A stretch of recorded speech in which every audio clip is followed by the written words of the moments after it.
Chapter 9. Kegelapan malam menyelimuti kota Tokyo yang gemerlap oleh cahaya lampu. Dari dalam bayangan gang yang gelap, dari berbagai manhole, merangkak keluar beberapa sosok pendek berkulit gelap kehijauan bagaikan kecoa yang keluar dari sarangnya. Para goblin itu terlihat bergerak bersembunyi di dalam kegelapan, menggunakan bayangan untuk bergerak tanpa terlihat. Pergerakan mereka sama sekali tidak disadari oleh keramaian orang-orang di luar gang. Goblin Champion yang memimpin skuad goblin itu terlihat menatap ke orang-orang di luar gang lalu memicingkan matanya. Ramai sekali, tapi untungnya mereka sama sekali tak membawa senjata. Kita bisa menyergap mereka. Kekekekek, ujar Goblin Champion sambil bersiap untuk maju ke keramaian dan tangannya sudah memegang gagang gadanya. Para goblin juga mulai tertawa kecil dengan seringai penuh rasa tak sabar untuk melaksanakan tugas mereka. Oh, tapi kupikir kalian takkan punya kesempatan untuk itu, ucap seseorang dari belakang. Dari belakang mereka, dari kegelapan, sepasang mata terlihat bercahaya menatap tepat ke arah para goblin. Lalu keluar dari bayangan, sesosok pemuda berambut putih, dengan jaket parka berwarna putih dan celana olahraga berwarna hitam dengan motif 3 garis putih, melangkah dengan sepatu sneaker hitamnya dengan langkah kaki yang senyap tanpa bersuara. Dia adalah Suhada, pengawas multiverse. Goblin Champion pun terbelalak karena terkejut. Lalu ia mengacungkan gadanya ke arah Hada dengan wajah murka. Siapa kau? Sejak kapan kau ada di sana? Tanya Goblin Champion itu penuh dengan kebingungan dan keheranan. Sekarang aku bisa mengerti apa yang dirasakan Kato Megumi. Tapi sayangnya aku sengaja menghapus hawa keberadaanku. Jadi mungkin tidak sama juga sih, gumam Hada sambil memegang dagu dan berpikir. Hei, jangan mengabaikanku, protes Goblin Champion itu. Berisik, authority, isolation, ucap Hada mengaktifkan otoritasnya. Seketika, semuanya menjadi sunyi. Riuh suara keramaian menghilang. Orang-orang masih di sana, tempatnya juga masih lokasi yang sama. Hanya saja mereka seperti berada di tingkatan dimensi dan frekuensi berbeda. Warna memudar, cahaya meredup, suara meredam, yang ada hanya kesunyian. Apa yang kamu lakukan? Apa yang terjadi? Ujar Goblin Champion itu syok dan panik menyadari keanehan di sekitarnya. Menurutmu, apa yang terjadi? Balas Hada sambil tersenyum. Di atas jari telunjuknya, terlihat sebuah kilatan listrik berwarna putih. Mage, kah? Hahaha. Sihir petir selemah dan sekecil itu kamu pikir akan bisa mengalahkanku?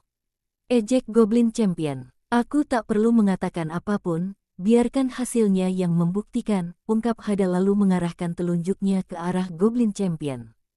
Cats, ucap Hada menembakkan kilat dari ujung jarinya. Suara desisan kucing terdengar dibarengi kilatan cahaya. Tanpa bisa bereaksi, kilat itu menyambar tubuh Goblin Champion. Lalu kilat itu melompat dari satu tubuh ke tubuh goblin lainnya. Dan kilat itu kembali ke jari Hada dan lenyap.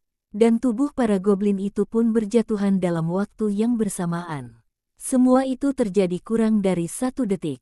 Yang di sini selesai. Saatnya ke tempat lain, ujar Hada, dan di saat yang sama para goblin sudah lenyap dan berubah menjadi batu sihir. Setelah memunguti semua batu sihir itu dan mengantonginya, Hada lalu melompat pergi dan melesat secepat kilat ke lokasi selanjutnya. Di lokasi selanjutnya, Hada mendarat di atas dahan pohon. Kali ini para goblin tidak sembunyi-sembunyi, dan langsung menyerang orang-orang di jalan. Orang-orang berteriak, panik, dan berlarian ke segala arah. Para goblin menyerang setiap orang yang ada di jangkauan serangan mereka. Mereka bahkan tanpa ragu menangkap beberapa perempuan dan menarik mereka ke dalam manhole. Bajing, luncat. Aku sudah susah-susah pakai otoritasku untuk isolasi sebelumnya. Di sini mah pada nyerang terang-terangan, gerutu Hada lalu memasang masker. Hada lalu melompat turun dan mendarat tepat di tengah kelompok goblin itu. Lalu dia menghentakkan kakinya ke atas aspal yang keras. Cats, ucap Hada dan dari telapak kakinya menyebar kilatan listrik yang menyambar semua goblin di sana dalam waktu bersamaan. Para goblin itu seketika berjatuhan ke permukaan jalan itu dengan keras dalam waktu yang sama. Hada lalu berjalan menghampiri manhole, dan kemudian melompat masuk tanpa ragu dengan ekspresi datar. Hada mendarat di dasar parit tanpa menekuk lutut sedikit pun. Setelah memindai lorong parit bawah tanah itu, akhirnya ia menemukan beberapa goblin yang sedang menarik tubuh beberapa perempuan ke dalam kegelapan. Para perempuan itu nampak menjerit meminta tolong dan berusaha melepaskan diri. Namun para goblin itu memegangi setiap tangan dan kaki mereka dengan erat membuat setiap usaha mereka sia-sia. Hada tanpa ragu menunjuk ke arah para goblin. "Cats," ucap Hada menembakkan lagi soul spark-nya. Hal terakhir yang didengar dan dilihat oleh para goblin itu hanya suara desisan kucing dan kilatan cahaya, sebelum akhirnya tubuh para goblin itu roboh layaknya boneka yang dipotong talinya. Hada menghampiri para perempuan yang ditangkap goblin itu. "Kalian tidak apa-apa?" tanya Hada dengan nada ramah. Melihat penolong mereka pun menangis dan berterima kasih kepada Hada. Dengan tubuh gemetar sisa dari teror yang mereka alami, mereka mencoba berdiri, namun mereka kembali jatuh terduduk di lantai. Kaki mereka masih lemah akibat mental mereka masih belum pulih. Hada akhirnya menyatukan telunjuk dan ibu jarinya, layaknya membuat gestur oke. Lalu Hada mulai meniup ke lubang antara ibu jari dan telunjuknya itu, dan secara ajaib sebuah gelembung indah tercipta. Hada meniup 3 kali, jadi sekarang ada 3 gelembung. Dan semua gelembung itu mulai membungkus ketiga perempuan tadi. Kemudian gelembung-gelembung itu membawa mereka naik kembali ke permukaan dengan gerakan yang lembut. Setelah di permukaan, semua gelembung itu pecah dan kini para perempuan itu terduduk di tanah dengan lembut. Tak lama kemudian Hada melompat keluar dari manhole. Saat keluar, Hada mendapati kalau tempat itu kini dipenuhi oleh petugas, utamanya adalah polisi dan petugas medis. Melihat Hada, para polisi itu menghampiri pemuda misterius itu dan menodongkan senjata mereka. Hada sama sekali tidak panik dan berdiri diam dengan tangan di kedua saku jaket parkanya. "Keluarkan dan angkat tanganmu," ucap salah seorang polisi yang berkulit gelap. "Kalau aku menolak," tanya Hada dengan tetap tenang, "maka aku terpaksa akan melumpuhkanmu," tegas petugas polisi itu. "Maaf, saat ini aku sedang sibuk, jadi aku harus segera pergi." "Tenang saja, aku akan melapor ke kantor kalian jika ada waktu," balas Hada dan hanya dalam sekejap sosoknya lenyap menjadi blur. Apa yang aku lihat ini nyata? Jangan bilang yang tadi itu seorang ninja," gerutu petugas kepolisian itu. "Detektif Takagi, kami sudah menginterogasi semua saksi dan korban. Mereka semua mengatakan, kalau laki-laki berjaket parka putih tadi itu, adalah seorang penyelamat yang menghabisi para goblin dengan kekuatan super," ujar seorang petugas polisi lain yang kelihatannya adalah bawahannya. "Hah, apa? Kekuatan super? Maksudmu seperti dalam komik dan manga superhero itu?" sahut polisi bernama Takagi itu dengan nada terkejut. Iya, kurasa begitu, Detektif Takagi," balas petugas itu. "Cih, apa-apaan ini maksudnya? Apa aku terlempar ke dunia fantasi? Sebelumnya goblin, sekarang superhero. Bagaimana caranya aku melaporkannya ke atasanku jika begini?" gerutu Takagi sambil menggaruk kepalanya. Sementara itu, di tempat lain, beberapa petugas polisi sedang menembaki para goblin yang mencoba untuk menyerang mereka. "Apa maksudnya ini? Makhluk apa yang sedang kita hadapi? Kenapa kulit mereka hijau?" ujar salah seorang polisi. "Entahlah, kita harus tetap waspada. Jangan lengah." Para polisi itu mengganti magasin pistol mereka bersiap menembak lagi. Sedangkan di sisi lain, Goblin Champion yang memimpin para goblin kini sedang bersembunyi di balik sebuah mobil box, dan beberapa goblin bawahannya terkapar bersimbah darah terkena tembakan para polisi. Yang tersisa mungkin hanya tinggal 8 goblin yang bersenjatakan panah yang memang menyerang sambil bersembunyi dan menjaga jarak. Ada apa ini? Kenapa para manusia itu memiliki senjata mematikan semacam itu? Dengan letusan bagai sihir ledakan, mereka menembakkan sesuatu yang melesat sangat cepat hingga tak terlihat mata. "Senjata macam apa itu?" gerutu Goblin Champion dengan nada kesal. Dari atap sebuah gedung, Hada menyaksikan kejadian itu dengan tatapan tenang dan dingin. Oh, sepertinya skuad goblin yang satu ini tak terlalu beruntung karena muncul di depan sebuah kantor polisi. Tapi ini terlalu lambat. Biar aku bantu, ujar Hada lalu menunjuk ke arah para goblin itu. Suara desisan kucing terdengar, dan seketika tubuh para goblin itu tersambar kilat yang datang dari gedung di kejauhan. Para goblin itu pun bergelimpangan ke tanah dan lenyap menjadi batu sihir. Para polisi terkejut dan melihat ke arah sumber kilat itu datang, namun mereka tak menemukan apa-apa. Sosok Hada sudah tak ada lagi di sana. Apa yang barusan itu? Tanya salah seorang polisi. Entahlah, jawab rekannya. Hada beralih ke tempat selanjutnya. Kali ini Hada mendarat di depan sebuah bangunan mansion mewah. Terlihat beberapa satpam sudah terkapar tak bernyawa yang artinya para goblin sudah masuk ke dalam mansion. Bagaimana bisa para goblin itu sampai kemari? Mungkinkah? Gumam Hada dalam hatinya, lalu menatap ke arah mobil box yang nampak bagian belakangnya dibuka paksa dan beberapa makanan berantakan keluar. Hada berjalan masuk ke mansion yang pintunya sudah terbuka lebar itu. Meski kakinya berjalan santai, tapi sesekali Hada berpindah dari satu lokasi ke lokasi lain secara instan layaknya berteleportasi. Setelah memeriksa kalau lantai 1 kosong, Hada menuju ke lantai 2. Di lantai 2 semuanya terlihat lebih jelas kalau tempat itu baru saja didatangi oleh sekelompok individu yang kasar, karena segala furnitur terlihat hancur dan bergeletakan di lantai. Hada sampai di depan pintu dan mendorong pintu itu. Pintu terbuka menunjukkan orang-orang yang berlutut tersandera, beberapa orang yang terluka parah, dan juga para goblin yang tertawa-tawa dengan nada mengejek dan merendahkan. "Lepaskan Ran, jangan celakai dia," ucap seorang pemuda berpakaian SMA Titan dan memiliki kuncir rambut yang aneh. "Shinichi," panggil gadis berambut hitam panjang dengan nada ketakutan. Tentu saja Hada mengenali Ran, dan Hada hanya bisa menghela napas lelah melihat sosok familiar itu. "Cats," ucap Hada tanpa ragu menembakkan Soul Spark. Semua goblin itu sama sekali tak sempat bereaksi. Tubuh mereka berjatuhan bersamaan dengan desisan kucing dan kilatan cahaya. Hal itu membuat semua orang di ruangan itu terkejut. "Ran!" teriak Shinichi penuh kecemasan dan berlari menghampiri Ran. Melihat Ran sudah aman di pelukan teman masa kecilnya, Hada pun berjalan menghampiri orang-orang yang terluka. "Cats!" ucap Hada menembakkan Soul Spark-nya. Kilat melompat dari satu tubuh ke tubuh dari orang-orang yang terluka itu. Mengejutkannya, mereka bukannya terluka, namun semua luka mereka malah sembuh dan pulih total. Itu semua karena setiap sel, setiap atom di tubuh mereka digenerasi, diperbaiki, dipulihkan oleh Soul Spark Hada. Lalu, kilat itu kembali ke tubuh Hada. Hada mendekati Ran dan Shinichi dan memunguti batu sihir. "Tugasku di sini sudah selesai. Aku pergi," ucap Hada lalu seketika lenyap menjadi blur. Ran yang mendengar suara yang familiar itu langsung terbelalak dan akhirnya mencari sumber suara tersebut, namun sayangnya sosok Hada sudah menghilang lebih dulu.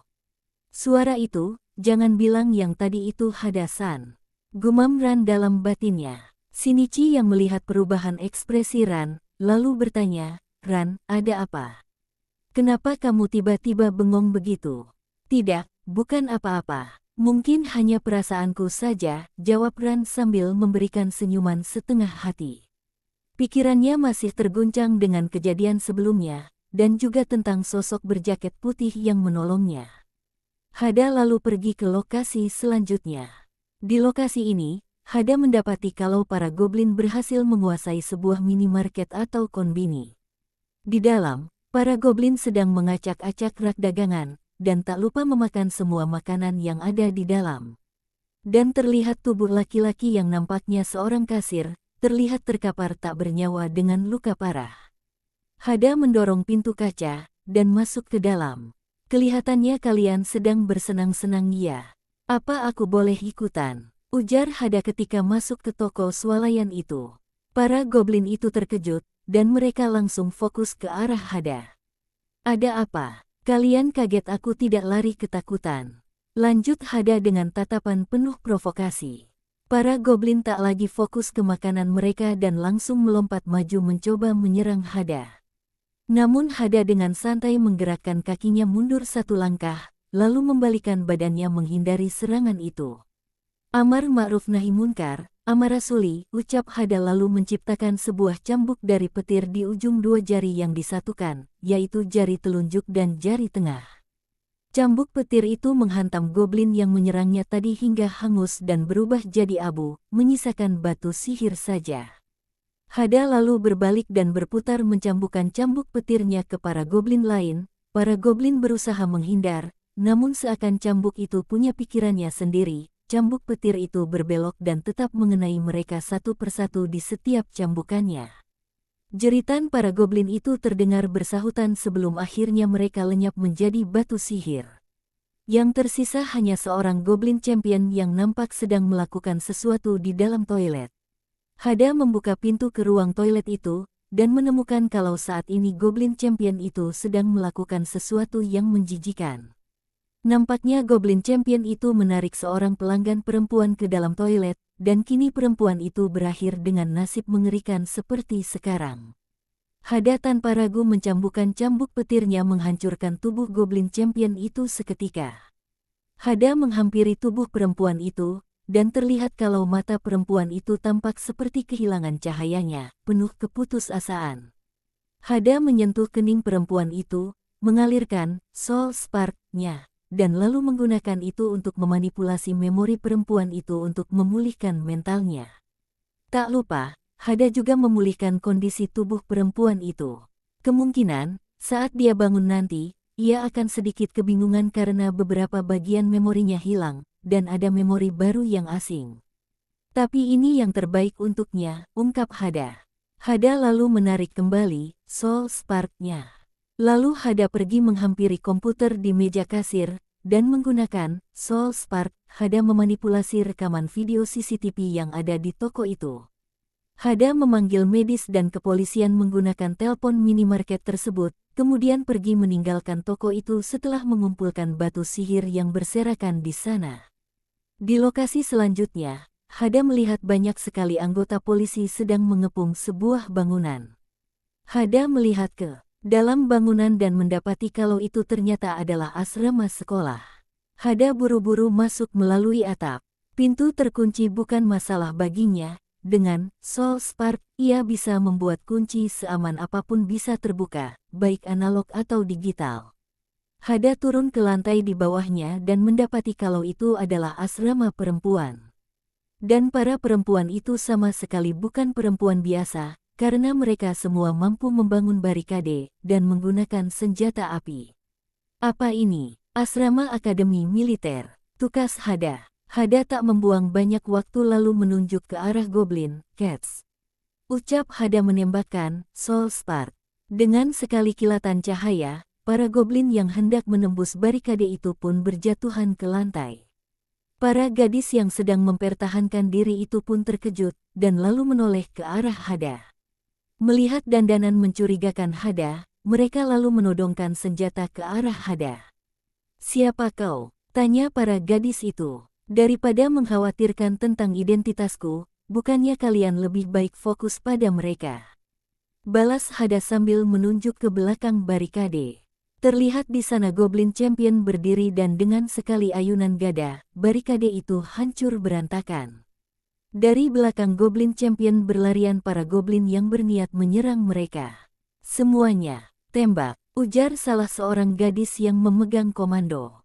Para gadis itu langsung menembak ke arah para goblin. Dengan tembakan sebanyak itu, para goblin itu terlihat tak berdaya. Yang tersisa hanya beberapa goblin archer dan goblin champion. "Sialan, kita kehabisan peluru. Bagaimana ini?" ucap salah seorang gadis di sana. "Pergi ke belakang, aku masih ada peluru tersisa," balas rekannya. "Ya, serahkan semuanya pada kami," ujar rekannya yang lain. Hada yang sedari tadi diam, lalu berbicara, "Hei, apa kalian melupakanku?" Hada menghela dan dengan santai ia menunjuk ke arah goblin champion. "Cats," ucap Hada, dan sebuah kilatan cahaya pun muncul menyilaukan mata. Setelah silau menghilang, yang tersisa hanya batu-batu sihir yang berserakan di lantai. Hada memunguti batu sihir itu dan turun ke lantai di bawahnya. Namun baru satu langkah, salah seorang dari gadis itu menodongkan pistol ke kepala Hada. "Berhenti di sana," suruh gadis berambut pendek yang memegang komando sebelumnya. "Jika aku jadi kamu, aku takkan melakukannya." Menodong orang dengan kekuatan misterius hanya dengan senjata fisik adalah sebuah kebodohan, ujar Hada tampak masih tenang. "Aku tak peduli. Mau semisterius apapun kekuatanmu, tidak mungkin kamu lebih cepat dari peluru kan?" balas gadis itu. "Oh, kamu yakin tentang itu?" tanya Hada, tak terlihat gentar sama sekali. "Jangan coba-coba, kamu tak ingin kepalamu meledak, kan?" ancam gadis itu. "Oh, menakutkan. Haruskah aku membuat kakiku gemetar?" balas Hada dengan sarkas. "Berhenti menggodaku. Katakan padaku, siapa kau sebenarnya?" tanya gadis itu semakin menekan pelatuk pistolnya, bersiap menembak kapan saja. Kalian hanya membuang-buang waktu, di bawah masih banyak goblin berkeliaran, apa kalian ingin membuang waktu di sini menginterogasiku, dan membiarkan teman kalian yang disandera di bawah menjadi korban goblin?" ujar Hada mencoba memperingatkan prioritas yang lebih utama. "Kalau masalah itu biar kami yang atasi sendiri," jawab gadis itu dengan yakin. "Dengan peluru yang minim, dengan kekuatan fisik kalian yang kelelahan dan kondisi mental yang tak siap," balas Hada membuka semua kondisi mereka saat ini. Gadis pemegang komando itu pun terdiam. Sementara itu, di luar asrama, gadis berambut pirang dan gadis berambut hitam dengan seragam yang sama dengan yang dipakai para gadis asrama, tampak sedang berdiri menatap ke arah jendela dengan teropong. "Apa kita akan membantu mereka?" tanya gadis berambut hitam panjang. "Kita akan masuk kalau kepolisian sudah kewalahan," jawab gadis berambut pirang dengan potongan bob pendek itu.